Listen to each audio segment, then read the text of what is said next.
வணக்கம். இலங்கை செய்திகளுடன் நான் ரோஷன். விரிவான செய்திகளுக்கு முன் தலைப்புச் செய்திகள். கொள்ளை மற்றும் மோசடிகளில் ஈடுபடும் உள்ளூராட்சி மன்றங்களுக்கு அரசாங்க நிதி வழங்கப் போவதில்லை என்று ஜனாதிபதி அனுரகுமார திசாநாயக்க தெரிவிப்பு. கொழும்பு துறைமுக நகரம் முன்னணி நிதி தொழில்நுட்ப தலைநகராக வளரும் வகையில் வடிவமைக்கப்பட்டுள்ளதாக இலங்கை நிதி தொழில்நுட்ப நிறுவனம் அறிவிப்பு. ஐரோப்பிய ஒன்றியத்தின் GSP பிளஸ் கண்காணிப்பு குழு எதிர்வரும் ஏப்ரல் 28ஆம் தேதி இலங்கைக்கு விஜயம். ஜனாதிபதி தற்போது தேர்தல் பிரச்சார மேடைகளில் தீவிரமாக செயல்படும் அதே நேரம் தனது பதவிக்கான பொறுப்புகளில் ஈடுபடாமல் உள்ளார் என்று ஸ்ரீலங்கா பொதுஜன பெரமுன விமர்சனம். தொடர்பது விரிவான செய்திகள். எத்தனை முறைப்பாடுகள் முன்வைக்கப்பட்டாலும் கொள்ளை மற்றும் மோசடிகளில் ஈடுபடும் உள்ளூராட்சி மன்றங்களுக்கு அரசாங்க நிதி வழங்கப் போவதில்லை என்று ஜனாதிபதி அனுரகுமார திசாநாயக்க குறிப்பிட்டுள்ளார். அனுராதபுரத்தில் நடைபெற்றிருந்த மக்கள் சந்திப்பொன்றின் போது அவர் இந்த தகவலை வெளிப்படுத்தினார். முன்னர் உள்ளூராட்சி மன்றங்களில் இருந்தவர்கள் பல மோசடிகளில் ஈடுபட்டுள்ளதாகவும் அந்த வகையானவர்களை மக்கள் சுத்தப்படுத்துவார்கள் என்றும் அவர் குறிப்பிட்டார். இதேவேளை ஊவா மாகாணத்தின் முன்னாள் முதலமைச்சர் ஒருவர் தற்போது கைது செய்யப்பட்டுள்ளார். அவரின் கொடுக்கல் வாங்கல்களை பற்றிய விசாரணைகளில் முன்னாள் ஜனாதிபதி ஒருவரும் கையூட்டல் ஒழிப்பு ஆணைக்குழுவால் விசாரணைக்கு அழைக்கப்பட்டுள்ளார். இந்த சூழ்நிலையை எடுத்துக்காட்டாக கூறி ஜனாதிபதி அனுரகுமார திசாநாயக்க இப்போது மீண்டும் ஒரு முறையாக கொள்ளை மற்றும் மோசடிகளில் ஈடுபடும் உள்ளூராட்சி மன்றங்களுக்கு மத்திய அரசாங்கத்திடமிருந்து நிதி வழங்கப்பட மாட்டாது என்று தனது நிலைப்பாட்டை வலியுறுத்தினார். எதிர்க்கட்சியினர் இந்த நிலைப்பாட்டை எதிர்த்து கருத்து தெரிவித்தாலும் ஜனாதிபதி தன் முடிவில் உறுதியாக இருப்பதாக தெரிவித்திருந்தார். கொழும்பு துறைமுக நகரம் தெற்காசியாவின் முன்னணி நிதி தொழில்நுட்ப தலைநகராக வளரும் வகையில் வடிவமைக்கப்பட்டுள்ளதாக இலங்கை நிதி தொழில்நுட்ப நிறுவனம் அறிவித்துள்ளது. இந்த நகரம் வலுவான தலைமைத்துவம், உலகளாவிய ஒத்துழைப்புகள் மற்றும் முதலீட்டாளர்கள் நட்பு, சட்ட மற்றும் நிதி கட்டமைப்புகளில் ஆதரிக்கப்படுவதாகவும் இது அதன் அதிகப்படியான ஈர்ப்பிற்கான முக்கியமான காரணம் எனவும் கூறப்பட்டுள்ளது. கொழும்பில் அண்மையில் நடைபெற்ற நிகழ்வு ஒன்றின் போது நிறுவனத்தின் தலைவர் ராஜ்குமார் கனகசிங்கம் தெற்காசியாவின் நிதி தொழில்நுட்ப மையமாக கொழும்பு துறைமுக நகரம் என்ற தலைப்பில் முக்கிய அறிக்கை ஒன்றை சமர்ப்பித்திருந்தார். அந்த அறிக்கையின்படி திட்டமிடப்பட்ட கொழும்பு சர்வதேச நிதி மையம் நிதி தொழில்நுட்பம் சார்ந்த கண்டுபிடிப்புகள் மற்றும் புதுமைகளுக்கான முக்கியத்துவம் வாய்ந்த மையமாக உருவாகும் என்று கூறப்பட்டுள்ளது. மேலும் இந்தியா போன்ற பெரிய போட்டியாளர்களுடன் ஒப்பிடுகையில் கொழும்பு துறைமுக நகரம் தனித்துவமான இடம் மற்றும் வாய்ப்புகளை வழங்குவதாகவும் துபாயில் செயல்படும் இந்திய நிதி தொழில்நுட்ப நிறுவனங்கள் கூட இந்த நகரத்தை ஒரு நிரப்பு தளமாக பயன்படுத்திக் கூடியதாகவும் வகையில் அதில் சூழல் உருவாக்கப்பட்டுள்ளதாகவும் குறிப்பிடப்பட்டுள்ளது. ஐரோப்பிய ஒன்றியத்தின் GSP பிளஸ் கண்காணிப்பு குழு எதிர்வரும் ஏப்ரல் 28ஆம் தேதி முதல் மே 7ஆம் தேதி வரை இலங்கைக்கு விஜயம் மேற்கொள்கின்றது.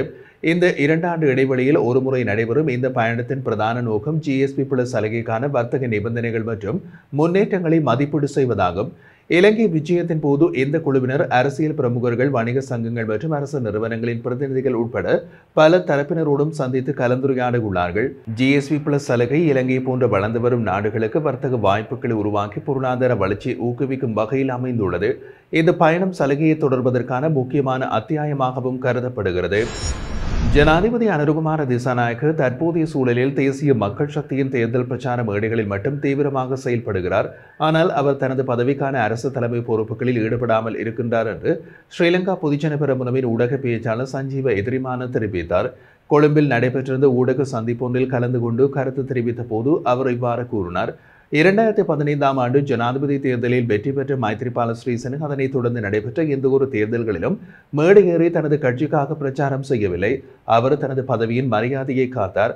அதேபோல் 2020ஆம் ஆண்டில் ஆட்சிக்கு வந்த கோட்டாபய ராஜபக்ச அதே ஆண்டில் நடைபெற்ற பொது தேர்தலிலும் மேடைகளில் ஏறி பிரச்சாரம் செய்யவில்லை. ஆனால் தற்போதைய ஜனாதிபதி அனுரகுமார திசாநாயக்க தனது கட்சி தேசிய மக்கள் சக்திக்காக உள்ளூராட்சி மன்ற தேர்தல் மேடைகளில் தொடர்ந்து பிரச்சாரம் செய்கின்றார் என்றார். அவர் மேலும் கூறுகையில் ஜனாதிபதி தனது கடமைகளை புறக்கணித்து கட்சி சார்பாக செயல்படுகிறார். இது அரசியலின் மரபையும் பதவியின் பெருமையினையும் மீறுவது.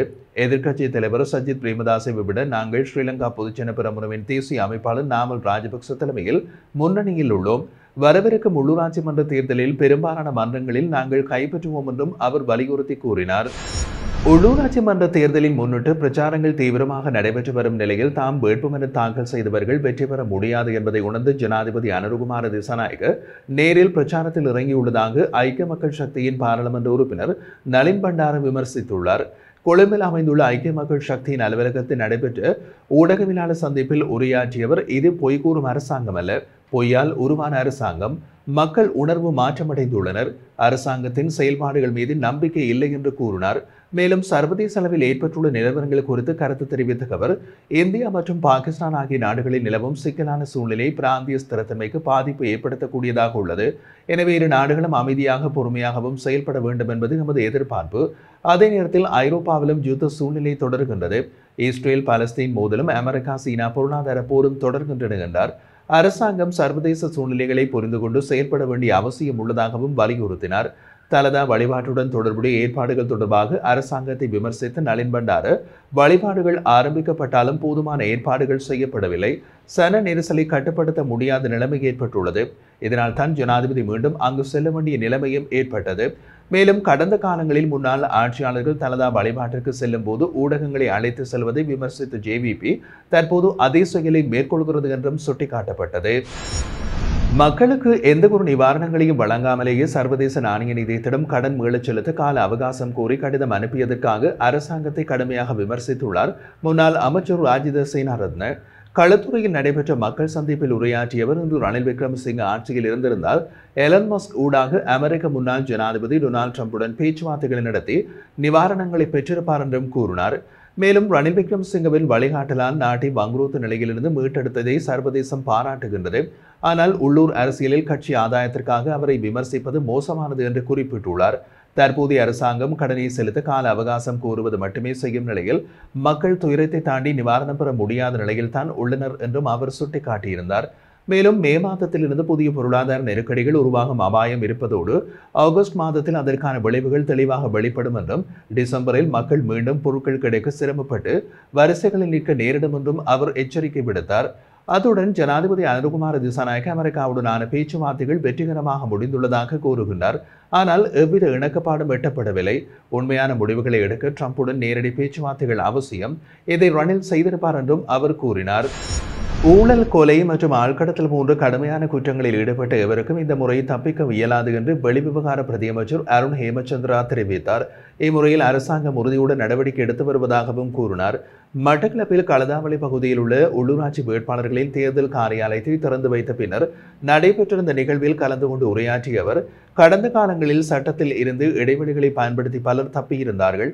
ஆனால் இனிமேல் அத்தகைய வாய்ப்புகள் இருக்காது என்று கூறினார்.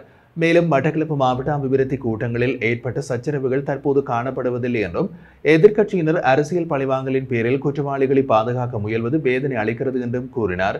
எதிர்காலத்தில் அனைத்து உள்ளூராட்சி சபைகளையும் கைப்பற்றி அபிவிருத்தி பணிகளை வேகமாக முன்னெடுப்பதற்கான திட்டங்களை நாங்கள் உருவாக்கி வருகின்றோம். மீண்டும் குற்றவாளிகளுக்காக வாக்களிக்க வேண்டாம் என்பதே மக்களிடம் ஒரே கோரிக்கை. உங்கள் எதிர்காலத்திற்கான வாய்ப்புகளை தேசிய மக்கள் சக்தி திறக்கிறது என்று அவர் அழுத்தமாக குறிப்பிட்டிருந்தார். மேலும் குற்றச்சாட்டுகள் தெளிவாக விசாரிக்கப்படுகின்றன. அரசாங்கத்தின் அல்லது அமைச்சர்களின் எந்த ஒரு தலையீடும் இவற்றில் இல்லை என்றும் அவர் உறுதியளித்தார்.